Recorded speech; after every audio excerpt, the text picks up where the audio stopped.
अस्सलाम वालेकुम, कैसे हो बच्चों आप सब। उम्मीद है आप सब ठीक होंगे और खैरियत से होंगे।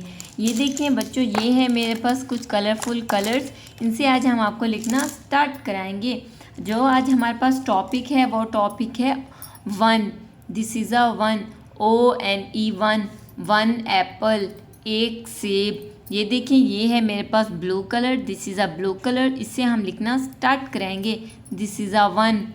वन ट्रेस करो बच्चों, कैसे लिखोगे वन के ऊपर, वन वन वन। साथ साथ आपने इसको पढ़ते रहना है। One one one one one one one, ONE one. One माने एक, ONE वन। वन माने एक, वन वन वन वन।